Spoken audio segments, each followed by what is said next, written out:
everyone, a very warm welcome to the session. This is Shweta Roy, your English master teacher at Vedantu, and I hope you all are doing amazingly well. So today we are going to talk about Merchant of Venice after a long time, right? So for your term 2 guys, all of you would have Act 4 and Act 5. Now Act 4 Scene 1 is what we are going to deal with in today's session. Act 4 Scene 1 is very important for 2 to 3 reasons. First, it is the trial scene. Second, this trial scene, it's the climax of this entire play. So you know how important climatic scenes are, right?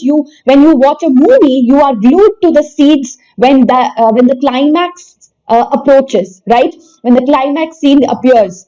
So same way, guys, this scene is the scene of tension, anxiety, and you are so hooked to this scene that you cannot move away from this scene. It is very, very encapsulating. So we have to discuss this scene in detail, guys, with a lot of factors that plays a very important part for understanding of this particular scene. So I would request everyone to please stay tuned throughout the video, because today we are going to discuss some very, very important points, some very important ideas in this particular scene, which is the climax of the entire play.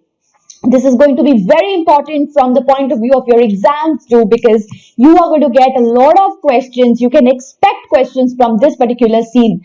So first, I would request you to please read the scene, in its originality. Of course, you will get the modern English. If you find it very difficult to go through the Shakespearean English, you can just have the modern English, but please do read the play. That is very, very important. Okay.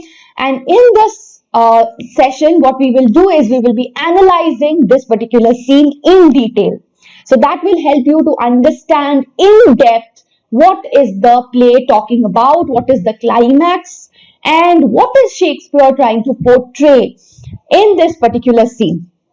All right, and what is the modern interpretation? Because this scene is open to multiple interpretations. So what is your interpretation? Let us see. Let us open up the doors and the avenues of multiple interpretation, and let's go ahead with Act 4, Scene 1, Merchant of Venice by none other than but our favorite William Shakespeare, right?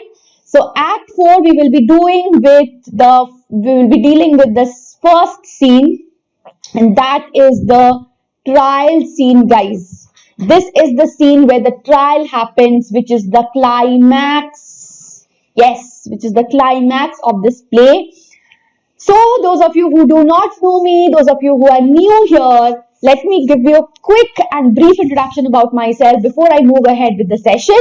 I am your English master teacher Shweta Roy, and talking about my educational qualification, I have pursued my masters in English and B.Ed, and I have more than a year of teaching experience. I have also qualified CTET and mentored more than 20,000 students both online and offline.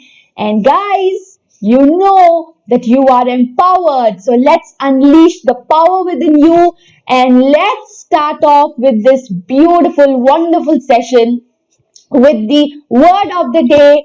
This is an attempt to enhance your vocabulary, because that is very, very important, guys. This exercise is going to be very helpful to enhance your vocabulary. So please take a look at this word of the day, pervasive. Pervasive means spreading widely throughout, okay, which is an adjective. For example, ageism is pervasive and entrenched in our society. Pervasive is spreading wide, okay, that is pervasive. Please take a note. I'm sure you have come across this word a lot of times in your day-to-day vocabulary, or when you have read, you must have read this somewhere, right? So please take a note of the meaning, and now it's your turn to please let me know, let me see how you construct a sentence using this particular word right now in the chat, guys. Also, don't forget to place your word of the day at the end of the session in the comment section. I would be waiting to see what is the word of the day that has been given by you. ठीक है? So guys, this is what we are going to deal with. We will be doing the synopsis first, just the summary, the synopsis. Then I have the annotations written for you. I will not go through the annotations completely. It will be very difficult for me to go through all the annotations together. So what you can do is you can download the PDF and go through, self-study the annotation. Okay? Then we will analyze the scene in detail, followed by questions and answers. So I want everyone to please participate wholeheartedly throughout the session, because this is going to be very, very important. Okay, so let's get started, guys, with the synopsis of the first scene. Now, this is definitely the trial scene, as I already talked about. So, in the court of Venice, Shylock demands that the terms of his bond be fulfilled. You know what bond we are talking about, because Antonio could not pay the debt, so he had to now give his life, right? A pound of flesh from his body, which obviously means his entire life, right? Then Portia's entry as a doctor of laws, that is, she is the one who will be there she will be dealing with the case here, right? She will be the lawyer here, right? Now she enters with a letter of introduction from Dr. Bellario. And she saves Antonio by determining that the bond allowed Shylock no more than a pound of Antonio's flesh. So she says that, okay, you can take away, according to the bond on which you are so strict, so stringent, what you can do is definitely you can take the take the pound of flesh, but please note that there is no mention of a drop of blood. If you take a drop of blood from his body while taking a pound of flesh, you are to be penalized by the court of law. Okay? So that is the twist, guys, the climax. The play reaches its climax, and then we have the twist, the dramatic twist. Okay? And she also finds Shylock guilty of plotting. Yes. So Shylock, by his very cleverly calculated bond that he made Antonio sign, he had actually calculated the death of Shylock.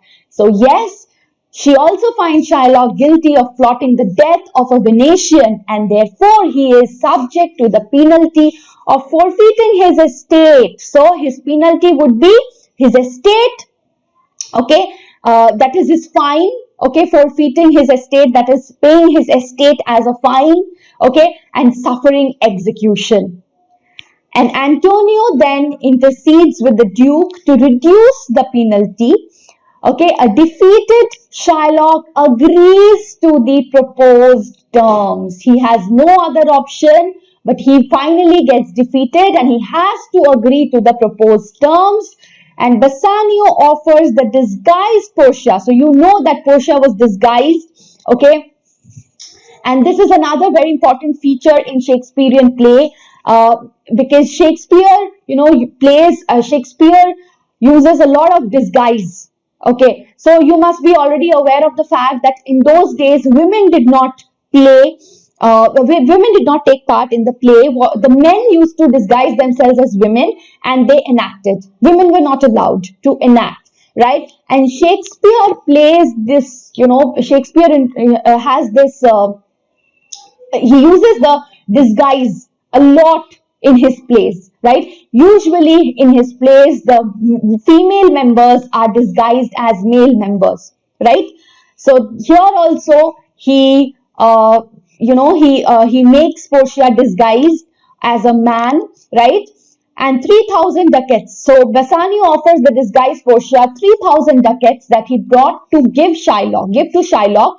But Portia demands, so that the 3,000 ducats was just a gift, because Bassanio did not know that it was Portia.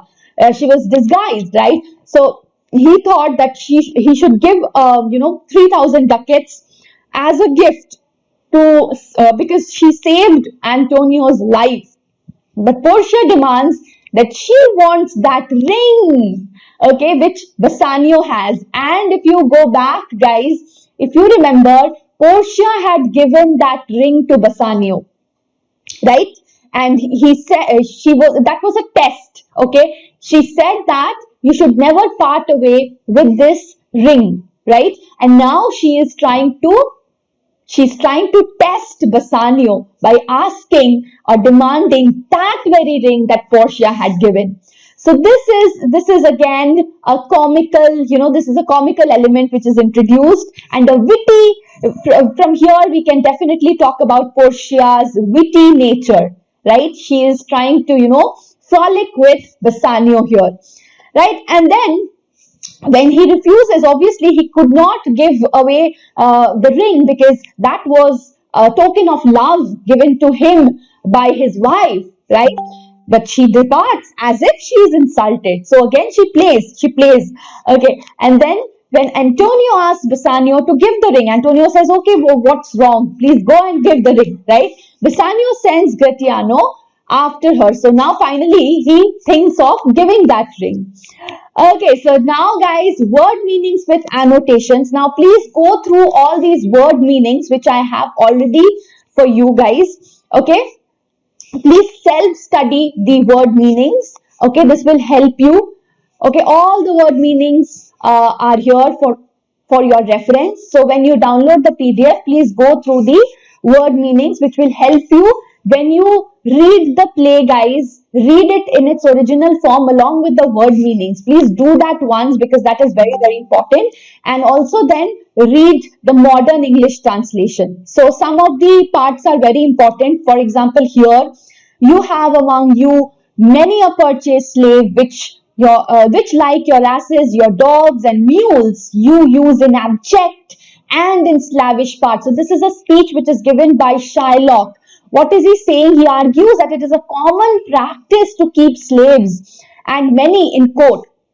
And the slaves, they are regarded as the property of the owner. That was the norm at that point of time. And they could be treated in any way that the owners wanted. They were treated as subhumans, as properties, right?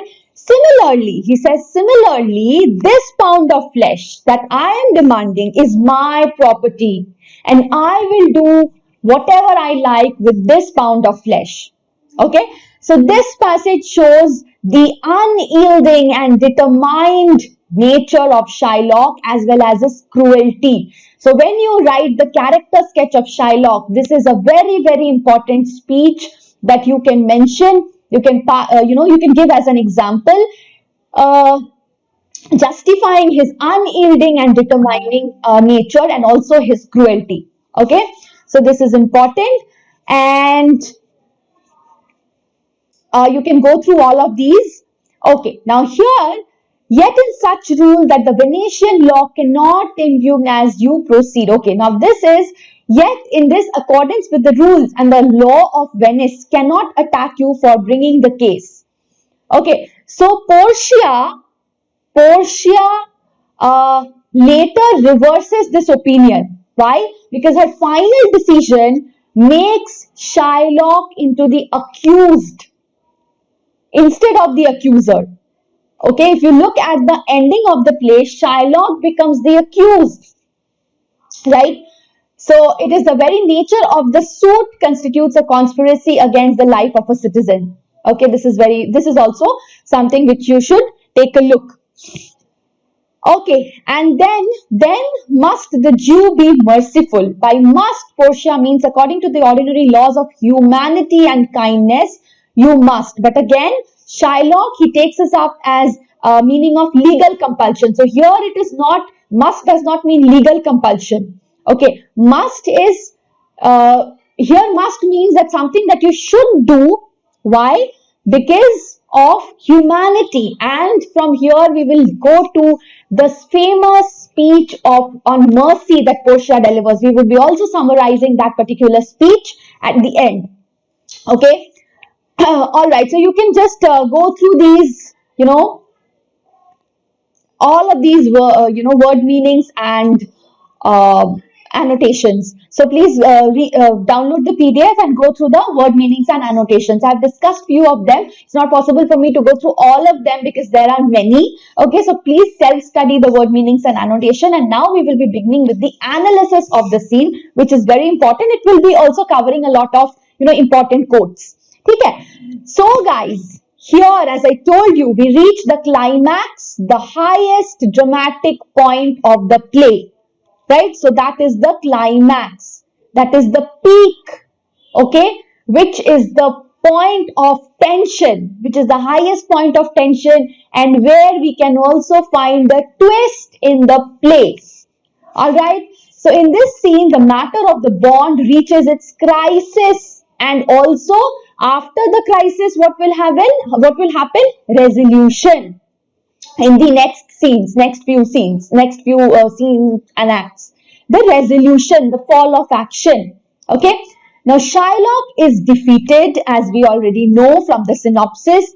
Antonio is saved, and lovers return to Belmont. So happy ending in a romantic comedy. So you all know that a romantic comedy always has a fairy tale ending, fairy tale happy ending. If you look at Midsummer Night's Dream by Shakespeare, if you look at Midsummer Night's Dream, that's also a romantic comedy. That is another romantic comedy. This is, I am just cross-referring to this, which is another romantic comedy by Shakespeare, which again ends in multiple marriage and happy ending.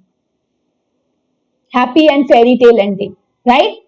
So multiple marriages and happy endings. So this is, you can, when you are writing any answer, you can, just cross-refer to Midsummer Night's Dream wherever suitable, not everywhere of course, but wherever suitable, it will fetch you marks, right? So in the introductory speeches by Antonio and the Duke, we are reminded of the antithetical positions of the two adversaries.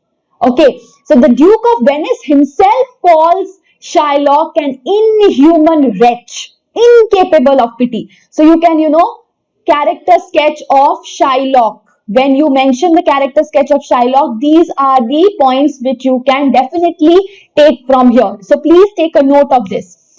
And Antonio characterizes himself. So when you're talking about Antonio's character, he was lost. Okay, and he thinks that now he is not going to be saved.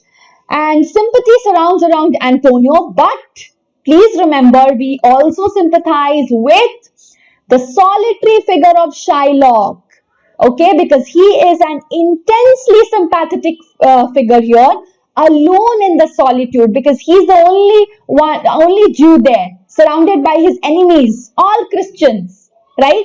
And this will be even more striking when he will be finally defeated, right? And and Shakespeare, he constantly, dramatically prolongs the suspense of whether or not Shylock will demand Antonio's life. Okay, and then in this case, his answers. What is Shylock's answer? He stands upon the law. So he is very, very determined. Again, characteristic feature of Shylock, right? Shylock's principles are as good and better than his inquisitors. It is inquisitors, okay? It is their law. It is under their law that he has. So inquisitors are those who are asking him questions, okay? Questions as to whether he will be having mercy, showing mercy on Shylock. But what is Shylock saying? That it is under their law. It is your law. It is the law of Venice that he has sworn. So it is your law. I have sworn your law to have the due and forfeit of my bond. So since you are not able to pay that amount which you had taken from me as a loan, now according to the bond, you are penalized and you have to pay the price for that. That is what Shakespeare is bent upon, right?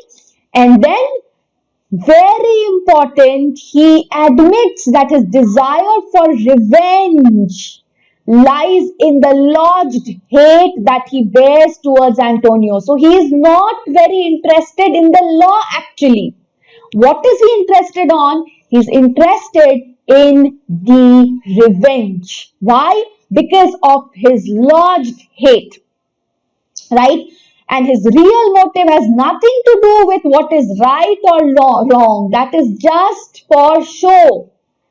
What is his real intention? Not justice or injustice, but his desire to destroy another human being who was a Christian. So he looks at Antonio as the embodiment of Christianity, whom he hates. Now we have seen the reason for his hatred, right?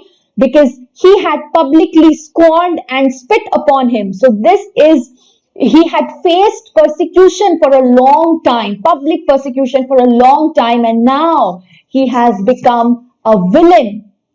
Okay, and then we see Portia's plea in her powerful quality of mercy speech, which we will also summarize at the end. So please stay tuned, right? Now I have a question for all of you guys. How does Antonio plan to respond to Shylock's insistence to collect his pound of flesh? What was Antonio's response? How did he react? Quickly tell me in the chat, guys. With anger and violence, with begging, with reasoning, with quietness of spirit. Have you all given your answers in the chat? Can we have a look? Okay, yes, you all are. You must be correct, guys. With quietness of spirit. So he was quiet. He thought that now it's all over, right? So quietness of spirit. And then Antonio knows that mercy is unlikely from Shylock. He knew that Shylock is not going to be merciful at all. And this is how the tension tightens. Okay? And then Shylock insists upon having justice carried out according to law. But we all know his true intention. It was not the law, but the revenge. And then what is Shakespeare making clear to the audience? Shylock's inhumanity, his obsession with revenge. Very, very important factor in the character sketch, guys. I am writing here character. Please take a note, guys. His obsession with revenge. And then you have to mention this point, guys. Very important. Okay? When Shylock says the pound of flesh is dearly bought, is mine and I will have it. He's not speaking of rights. What is he demanding? He's demanding his enemy's blood. So we can clearly say that he was obsessed with exacting revenge on Antonio, whom he sees as the embodiment of Christianity, publicly misbehaving with him, spitting on him, persecuting him, right? And then finally, Nerissa. Okay, Nerissa as the law clerk, she was also disguised. She is announced and she presents the letter from Bellarino. Tension increases, and this is important. Tension increases as the Duke reads the letter and Shylock pulls out his knife and starts to sharpen it on the sole of his shoe. Very, very important. So again, you can see he was ready to take the life of Antonio. So this is giving the play a melodramatic touch, the scene a melodramatic touch. Okay, Shylock's inhumanity becomes very powerful and it is visible here, guys, when he is sharpening his, knife on the sole, ready to kill Antonio. What can we see, guys? His inhumanity, which is taking a powerful and a visible form, right?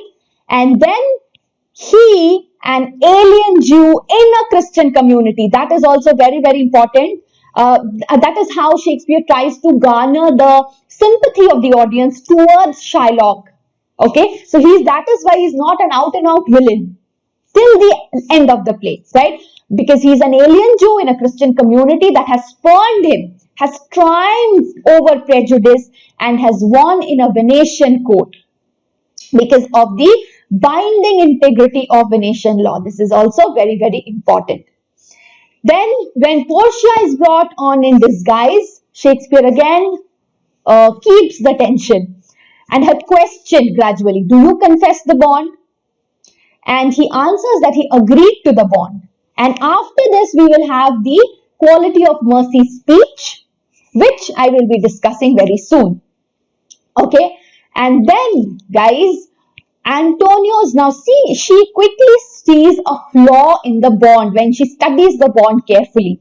Okay, and then Shylock, okay, then she, like Shylock, decides to stand on the absolute letter of the Venetian law. So when she already had seen the flaw, she also, like Shylock, says that I am also going to stand with law. And then she says that Shylock may indeed claim a pound of flesh to be cut off nearest the merchant's heart. Okay, so what is he saying? That what is she saying? That you can cut off according to the law, that is the law. So you can cut off a pound of flesh, okay, from Antonio's body and nearest to his heart. Okay, but she knows, she already has seen a flaw in the law, and she knows that Shylock is not going to do that. He won't be able to do that. This expresses her legal coldness because she knows exactly what she's doing. So this is definitely her wit, her intelligence. So, her character sketch of Portia, that is also revealed here, her wit, her intelligence, okay. And then this adds to the tension, anxiety, because the audience till now does not know what is going to happen. How can Portia say that Shylock can, that means everybody is apprehending that Antonio is now going to die and Shylock is now going to have its revenge, right? So question for you guys, what does Shylock do in anticipation of the judgment? Very simple, we have just seen. Yes, he whets his knife. Yes, so from here we can definitely see that we can say that Shylock was very confident about the fact that he's going to take the life of Antonio for sure, and his cruelty and inhumanity comes to the fore. Okay, now see, tarry a little, there's something else. That means wait for a little, there's something else. That again, that she delays and shows Shylock's insistence on the absolute letter of law. So this again creates tension. And finally, what she says is, she orders Antonio to lay bare your bosom. Shylock can quote from the bond, so says the bond nearest his heart. So that was the bond, that he would be taking the flesh, the pound of flesh nearest his heart, right? So that's why she orders him to lay bare his bosom so that he can cut that pound of flesh. And when Portia humanly asks Shylock to have some surgeon to stop his wound, very, very important point. When she orders Antonio to lay bare your bosom, at the same time she also asks Shylock to have a surgeon so that he can stop his wounds. Shylock is appalled at Portia's lack of legalists. Why?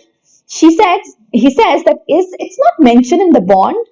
He thinks that you do not have proper legal knowledge because it's not mentioned in the bond that we need a surgeon, right?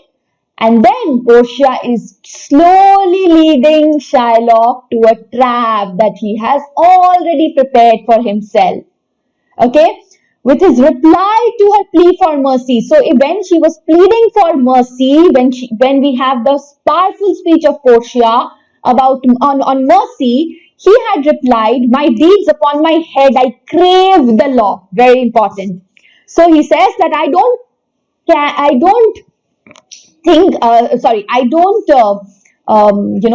agree with all of whatever you are saying, and I don't mind.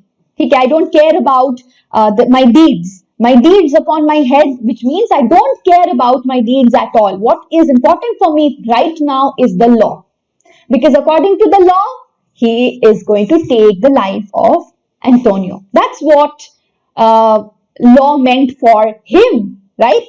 And at this point, the dignity, the sympathy that Shylock had, which Shakespeare had evoked for Shylock, that is slowly fading away, because now we can see only as an avenger, right, of past wrongs by Antonio.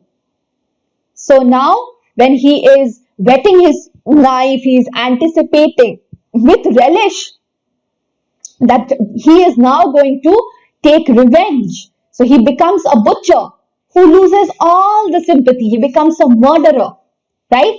And finally, guys, if you see, now this is again very important. Last speech at line 263. Antonio's last speech at line 263 has a dignified nobility because once more he declares his love for Bassanio. Okay, so it was because of Bassanio actually that he had come to this trap. Okay, because he had given that money to Bassanio, right? But again, so that was his instance of love, and now again he is justifying his love for Bassanio, right? At this point, the situation is potentially a tragic one, right? And once more, Shakespeare needs to remind his audience that this play is not tragic. This is a romantic comedy, right? So at this, he achieves at this the moment of greatest tension when he allows the drama to slacken for a moment, and then we listen to the exchange. So at this point of seriousness, we also at the same time listen to the exchange between the disguised wives, Portia and Nerissa, because their husbands, they were actually declaring their love and loyalty for each other. Antonio and Bassanio, right? They were declaring their loyalty for each other, and then we chuckle, we laugh. Why? We hear Portia and Nerissa comment on the last words between Antonio and Bassanio, and also the judge and the clerk, they also agree that their wives, the wives of the two gentlemen, we know that Bassanio's wife was present there, and the judge says that the wives of the two gentlemen would not be happy to hear that they are professing their love for each other, right, and ready to sacrifice their lives for each other. So their wives won't be happy, right? So that is a humorous element introduced in the middle of that serious drama that we are going to encounter. Okay? So now we have another question for you guys. When she is disguised as Balthazar, what argument does Portia make for Shylock showing mercy? What do you think? Shylock will be respected. Mercy is a blessing. Shylock will feel good. It is the law. Yes, it is a blessing. Now, her speech on mercy is there in this particular act. So this is very important. And finally, guys, we have come to the point where Portia says that no jot of blood. Okay, so Shylock has come towards Antonio, and now he stands with his knife raised to strike. Okay, and then Portia's voice cuts through the silence and she says, not a drop of blood. Okay, and then Shylock is dumbstruck. He asks, is that the law? That's what he could only ask for. Okay, so now we have come to the understanding that Shylock is dismissed. His case is dismissed, right? So the law goes on to condemn him, reversing his position so completely. So his position is now completely reversed. Okay, that he is threatened with death. Okay, so he who was threatening Antonio with death, now the position is completely reversed and Shylock is threatened with death. Shylock's last appearance before us in total defeat. That could win back some sympathy that he had lost in the earlier scene. That is also very important when you are analyzing Shylock's character.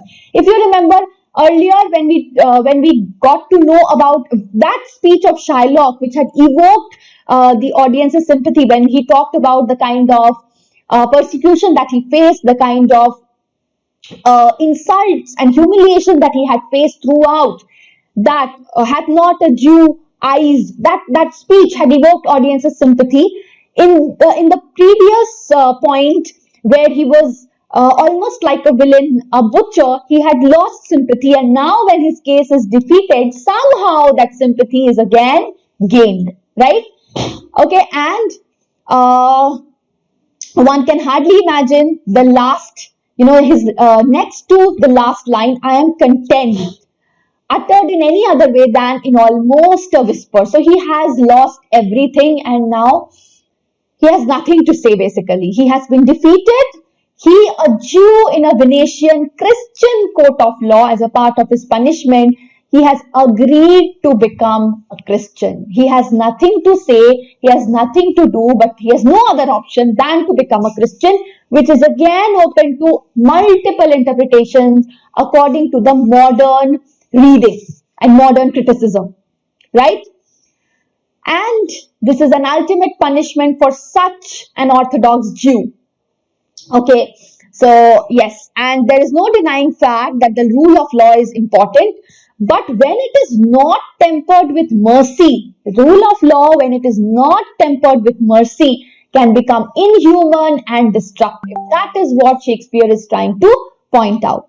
Okay, and Shylock is now a tragic figure, near tragic figure.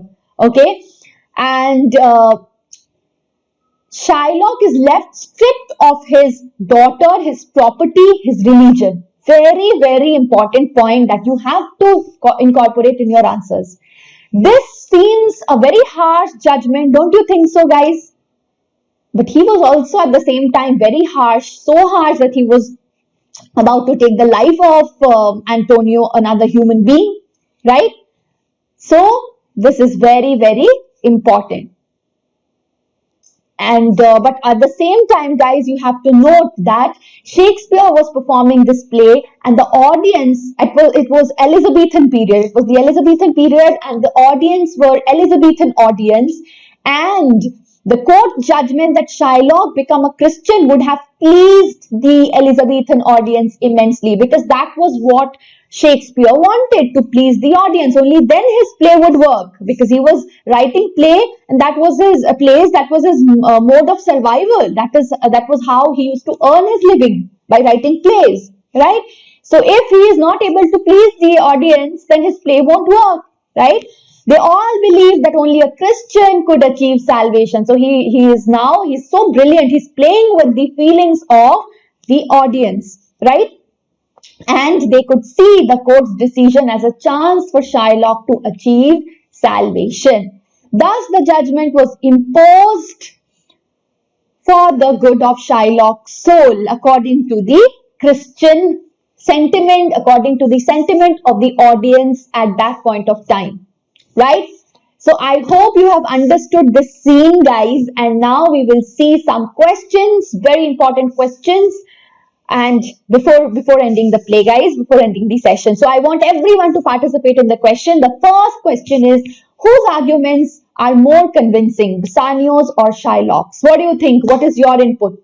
Please don't just say a name, Shylock or Bassanio. Please explain, give a few pointers to justify your point.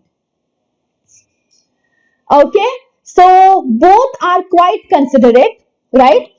But Bassanio pleads for mercy, and Shylock depicts Antonio as a man who has done a great damage to him, financially also, and in terms of his reputation also, because he had insulted him, humiliated him to a great extent, and financially also, he used to help those from whom Shylock would have got interest. That was his finance, right? That was his business, and Antonio had done harm to his business, right?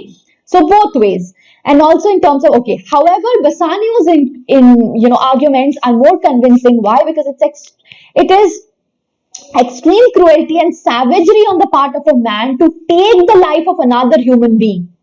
Okay, he's becoming a murderer, a butcher. No matter how much grievances or grudges he has, it does not allow him to take the life of a human being, right?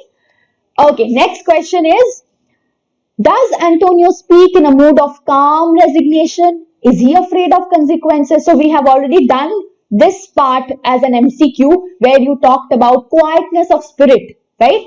So yes, he speaks in a mood of philosophical resignation, philosophic calm resignation. He does not seem to be afraid of consequences at all. He's ready to bear the consequences, okay?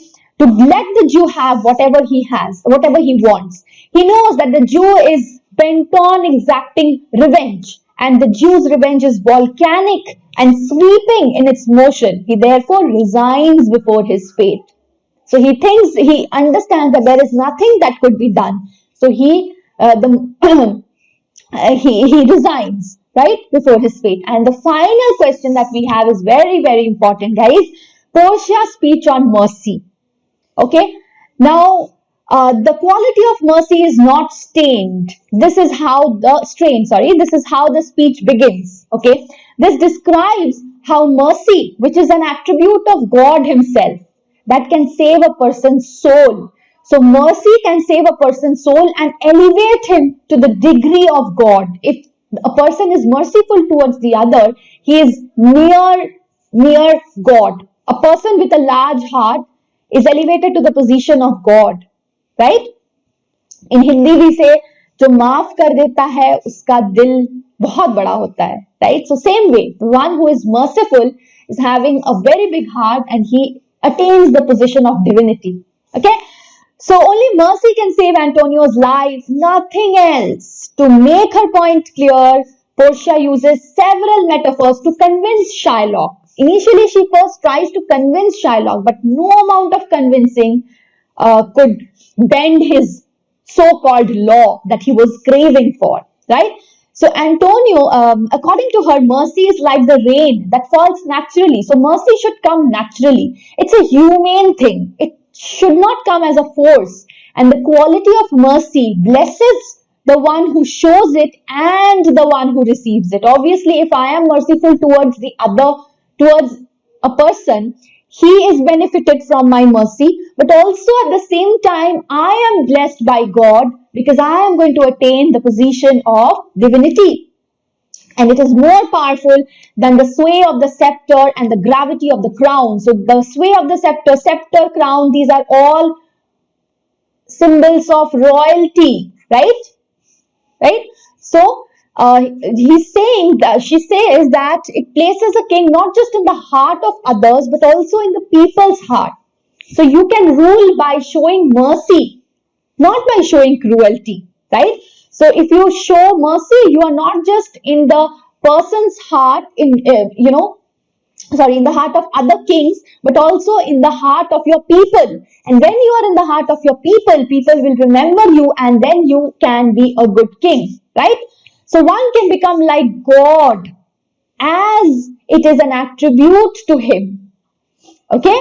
In this way, Portia requests Shylock to have mercy on Antonio because that can save his life.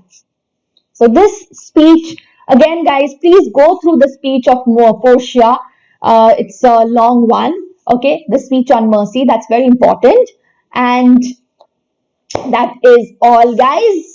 I hope you enjoyed the session. I hope you understood the session, understood the analysis of Act 4, Scene 1, because that's very important.